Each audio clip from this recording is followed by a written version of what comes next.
Hi, welcome back to the Spirit of Watercolor with Linda, and I'm really glad to see you again. I'm glad that you're enjoying my videos, that we have more subscribers every week, so that's wonderful. That means that what we're doing together is something that more people would like to know about and be encouraged to paint in this most spiritual medium, watercolor. And I'm going to continue. We were doing the interference paints and we did bookmarks, and I hope you enjoyed that video and maybe wanted to make some. I gave some to my friends. I put little, because Easter's coming, I put little stickers on them that said things that were, you know, for my faith, and little crosses and so forth, and you don't have to, or you could put something like that on, add to your wet on wet interference colors, and then the little bows, and I think they came out pretty nice. And so now I'm going to continue with what we said we would do next, which is I have this landscape, okay, that is, you know, basically I made, you know, the horizon line, and then I put in masking fluid where my trees and my grasses are.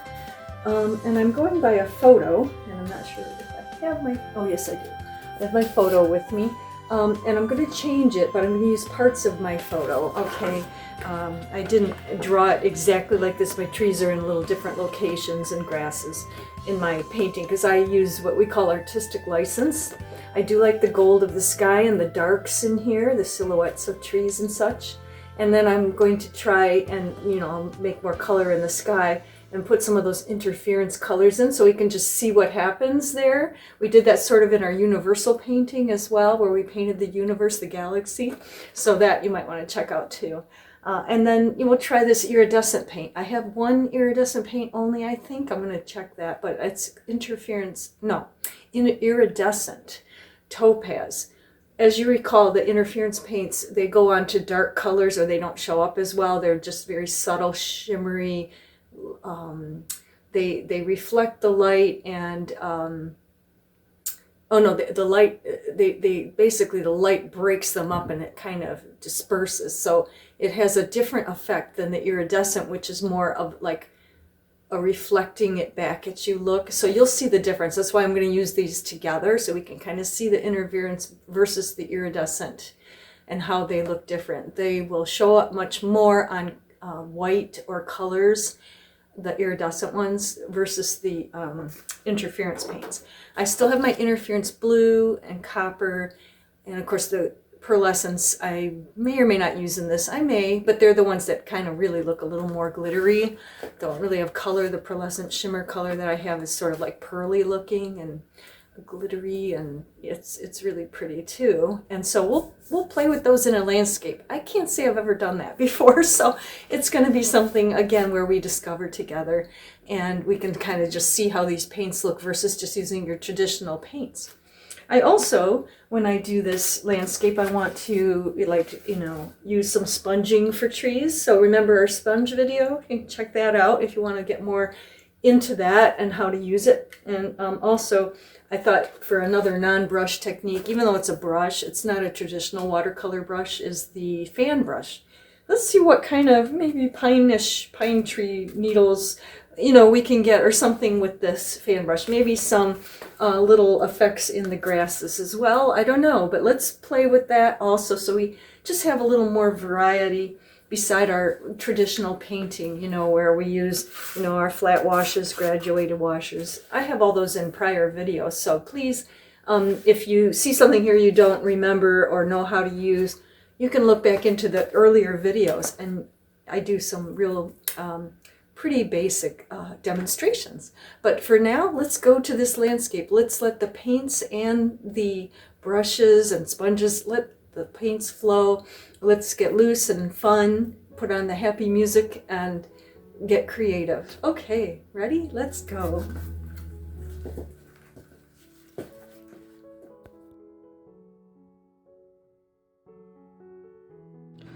So forgive the sound of my dryer in the background because I'm in my basement. But these are the paints that I'll be using that I was telling you about. So you've got the interference, well, the pearlescent shimmer we may use a little of. And then we'll go to the interference copper, Interference Blue, and the Iridescent Topaz. I found it, but then I also have this duochrome, which we can try later. Like I say, I only buy 1 or 2 of these tubes at a time to see. So I have the duochrome Autumn Mystery, which is a beautiful coppery, bronzy color, but it's very different. We'll get into that later. But for now, we'll just use these. Okay, so I've got my my painting is taped down on my gator board, and I've mixed some colors. I've mixed ultramarine and quin coral and viridian, because I really love this moon glow color that I have, but I've understand now that it's fugitive, which means that it's not going to hold up over years. And so if you sell a painting to someone, you don't want that to happen. So I'm using more permanent paints. And then I'm going to come in and lay in a wash here of this mixture of a dark. It's a dark that is, like I say, made of these 3 colors. I've also found that it's kind of a purple, but it breaks up and you see more of the different colors breaking apart, which is very interesting, but it'll be intense and beautiful in here. Okay, and then we also have our masking fluid here. Make sure you can see all of this here. I'll go back over here. Get our light on there, right? And pretty good. And then it feels like it's kind of dark in here today in my basement, but we'll make the best of it. Yeah, I've got my trees here and a little bit of landscape going on here. So my wash of water coming across just to dampen the paper will help the paints flow nicely. I always like to do that first when I'm working on, a large area that I want just a nice wash of beautiful color. I am going to bring in, if you can see my... you can see that painting that we were talking about here. And there's some lovely gold down in the bottom there. And my horizon line, I'm just going to have my water go to my sort of hilly mountain here, mountainside. And we'll bring that water in so that the water stops. I always try to not have my head in there. I apologize if you do see part of my head. But we have some lovely land kind of happening, hills here and down in there a little.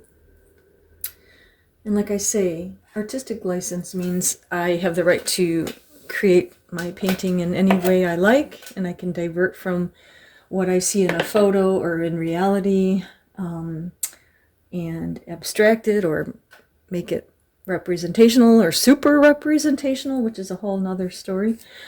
And here we are. So I have mixed my brush, but I think I'm going to go with a larger brush to cover this area. I'm going to let that water soak into the paper a little bit. Then we're going to bring in this. I did a wash on my sketchbook here, just of the colors that I'm mixing to see how much I needed for the purple I wanted, and it got too red if I had too much red.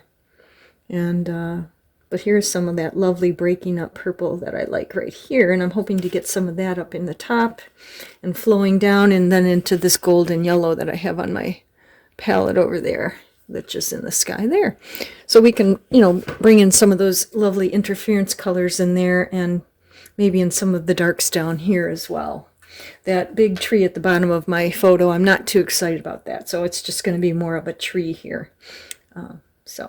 And I might do that wet on wet too, but we'll get to that when we get to that. Okay, so I'm going to try to shy away from too much of that red in my moon glow kind of color. Moon glow is a Daniel Smith paint that's pre-mixed, and it's beautiful. And you can use it. I just kind of wanted to make my own and make a beautiful dark here, a complex dark that changes.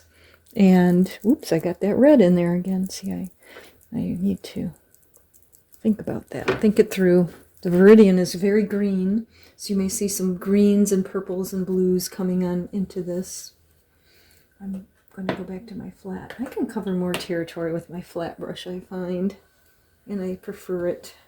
It's something that I was taught back in watercolor school. I'm still looking pretty green here. I'm not sure where my blue has gone. But it's just a pretty dark whatever I make here. So, and we'll keep mixing it up until we get it the way we like it. I think there must be some brown in there too, or some other green. It's still going to be a beautiful color. And it's not just going to be your typical black or whatnot. I really don't know where my blue ended up in there. That's really odd, right? Nope, let's go up here and get more blue then. There, that's more what I had in mind. But it's still really pretty. Oh, I actually like it anyway. Yeah, sometimes you can't get too committed, you know, to it has to look this way or it has to be this way. Just let those paints flow, and it'll be beautiful. Okay, I'm going to just come in with my water here and let that flow down a little. Oh, that's really interesting. And then I'm going to let that kind of flow down into, it's the graduated wash we learned early in our paintings, where you let that paint just kind of flow in and, you know, up to almost a white. Of course, in my case here, I want to bring in some of that sort of orangey golden yellow, which I'm using quinacridone gold and nickel azo yellow in mine pretty soon. So, and always remember you can blot your brush a little here. If it gets too wet or you have too much paint or color on it, take that out. Go back to the clear water. That's why I always have 2 tubs, remember, of water. You'll hear me say that all the time, because sometimes you just really want that to be clear, and if you've gotten a lot of paint in one tub of water, it won't be in the other. Now you can kind of see the masking fluid now with the trees there, and I'm going to come in here with my Quin Gold. I should get more on the palette, and the nickel azo, which is a sort of a neutral, very transparent yellow, which I find to be my favorite yellow. Mix those up. And get some of this in here. And our variegated wash that you know I use a lot is going to start to blend these 2 colors a bit together here. And they're just going to meld together, and then it's hopefully going to come down to where my water line stops on the horizon there. It's probably oranger in the painting, but I don't know. I just kind of like the goldenness of these colors right now. Okay, so let's take a look. Let's take a look at this. It's dried now, and I have the darks up here and the golds down here, and I have the masking fluid for the trees, right? You can see even on the white here. So when I put in my trees and their leaves, the pines and whatnot, and maybe old leaves, because this is a winter scene, then I can bring in and save my tree trunks. I can take the masking fluid off after, and we'll do that also. And then we'll see if we need any more leaves and whatnot over top of those. I'm always trying to make my lighting better for you. Let's see, how's that? And then I'm going to do the sponges and the fan brush like we mentioned at the beginning of the video. So I've got my darks on my palette. I have some lovely purples and greens, and I'm going to get more out because I always try to tell myself, as much as I do everyone else, that the more paint you have on your palette, the better, right? I love that sap green, and I love my forest green right now, which is my, I used to put a lot of Iridian out, and but lately, that's nice. That brown there can also come into play, and I tend to keep whatever paints on my palette. and blend it in, or maybe you can move it around, but I don't like to get rid of it because, you know, you can, I want to say use it somewhere for sure, right? Anyway, so I'm just blending some of the things that are still on the palette, the blues and reds and purples. That was in our painting at the top in the sky. So I'm sure I can do something lovely.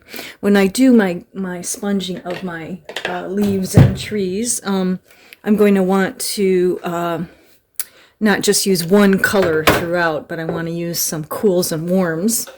And I have to go down and get my sponge because I saw it fly. All right, so here's a nice one of those uneven kind of natural sponges. One of my favorites here. And I'm going to dampen it a little. This can get too wet, so you kind of have to watch that. I'll hear my squeegee sound when I get my trying to get as much on that sponge as I can. And then I'll try not to get my face in there again, which happens sometimes.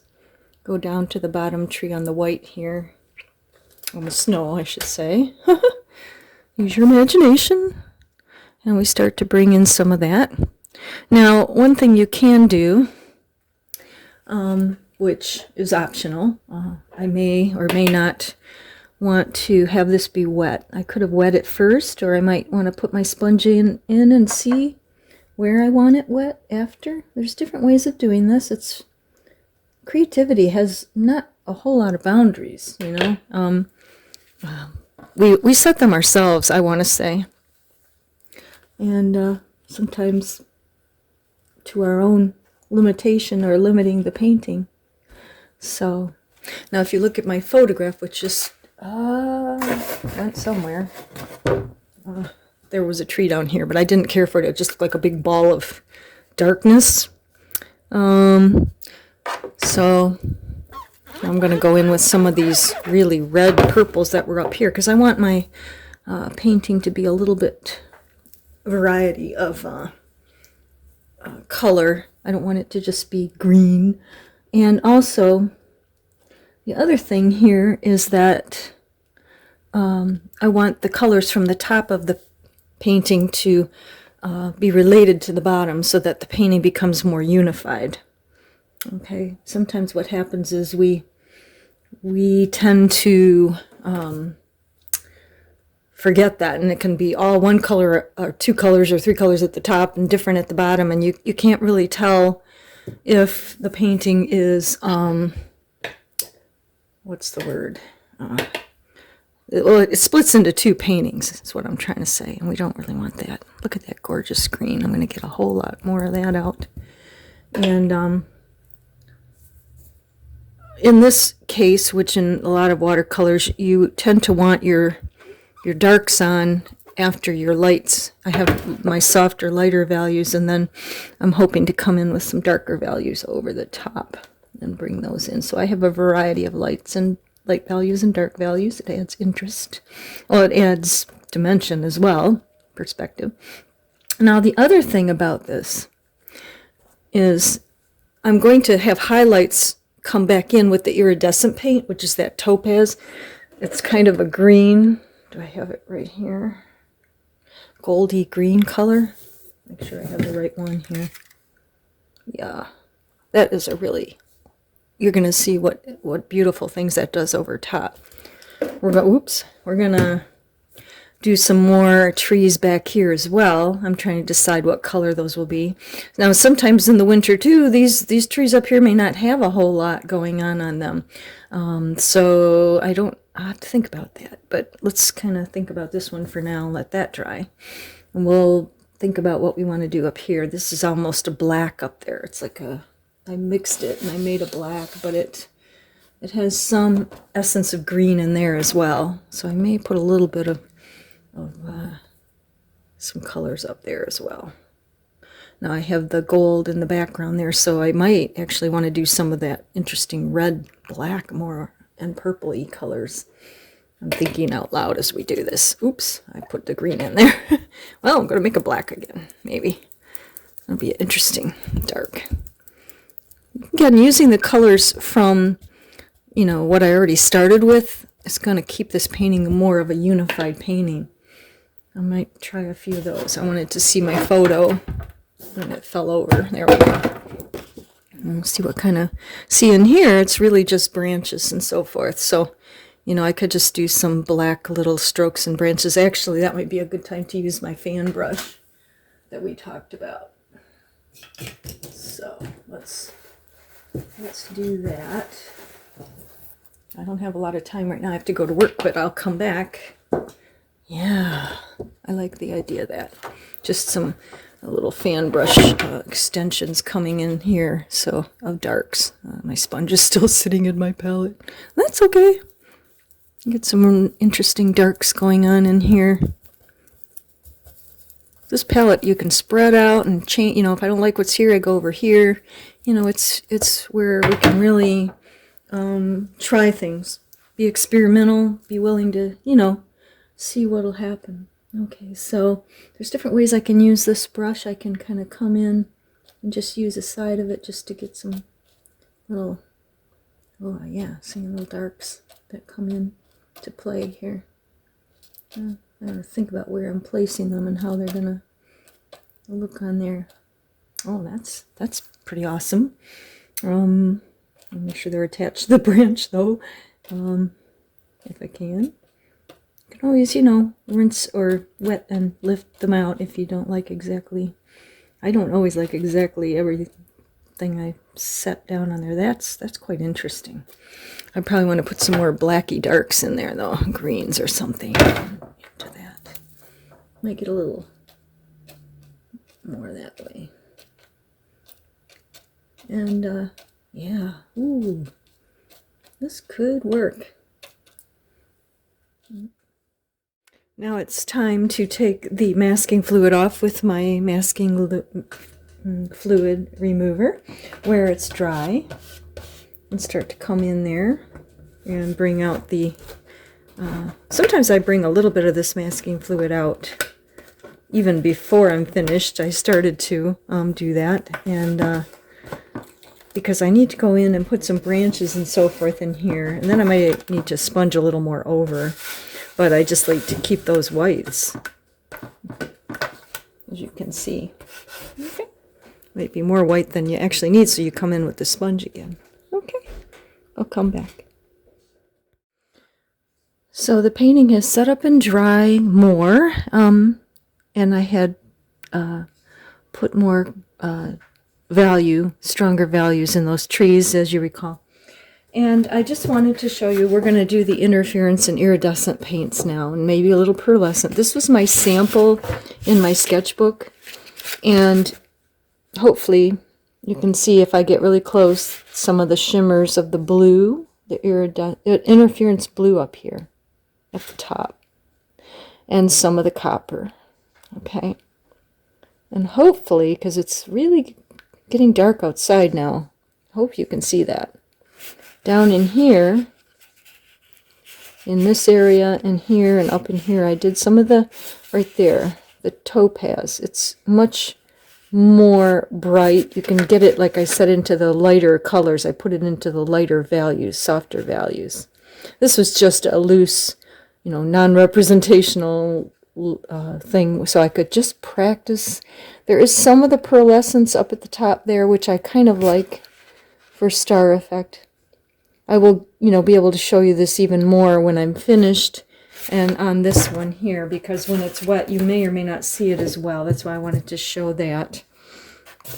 Okay, so I have wet my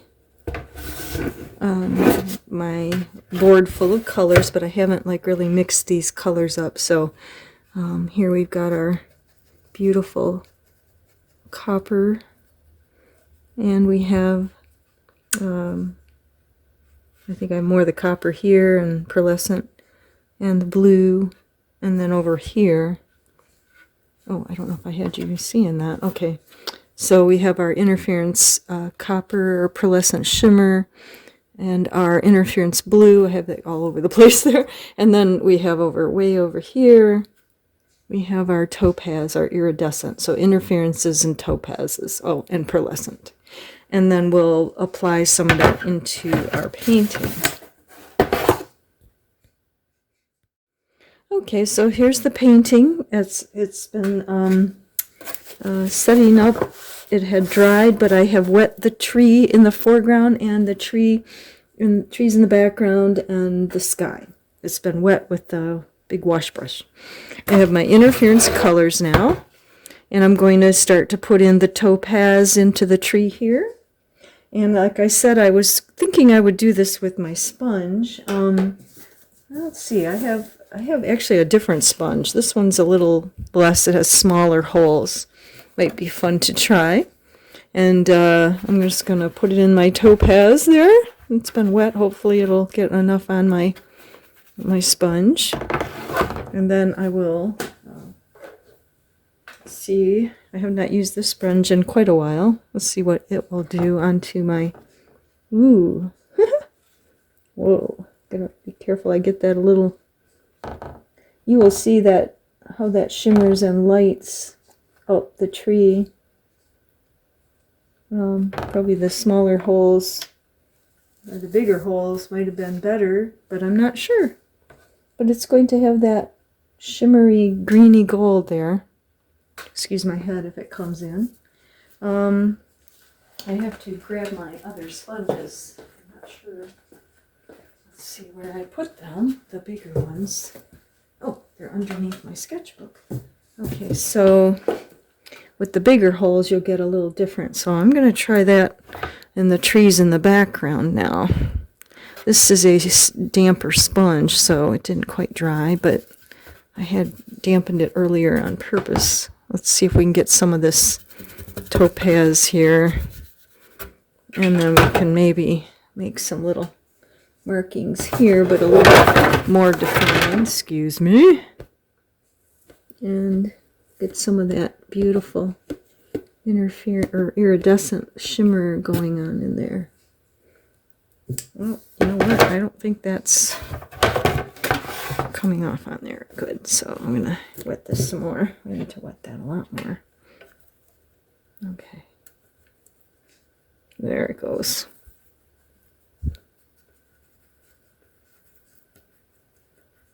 I'm going to get that softened up. Some of these interference paints, they're different. They don't quite soften up or turn to liquid as easily as the others.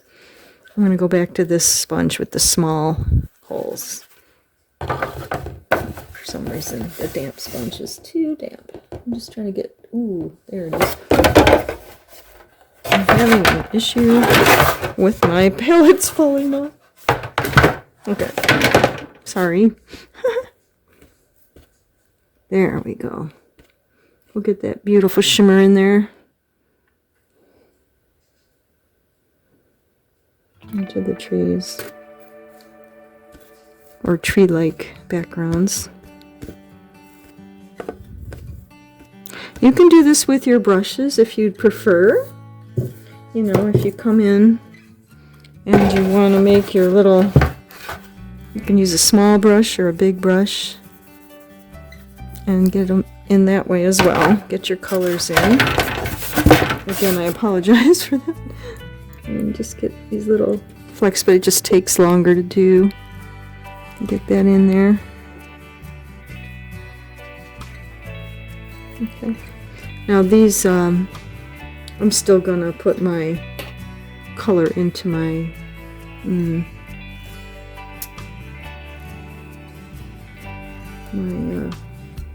branches back there. I started to color in the branches in the foreground here. And of course this has to dry for us to really see it, like I said. So I'll have to just be patient with that. Get everything back up here. I also want to put some of the pearlescent shimmer up in the top while it's still wet. And I'll do that with a flat brush, but I'll use a smaller flat brush, a 1/2-inch flat brush instead of a... and I want to put some blues in here and some... Oh, I like that round brush better.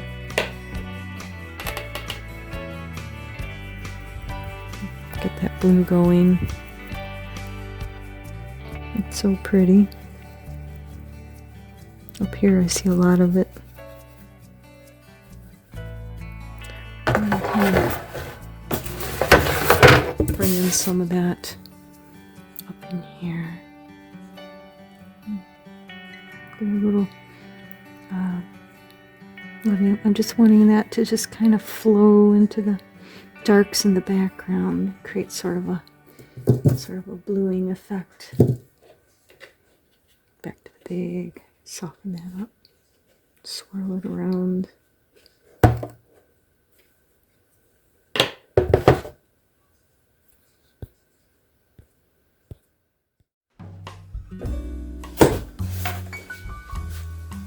So I hope you enjoyed this video.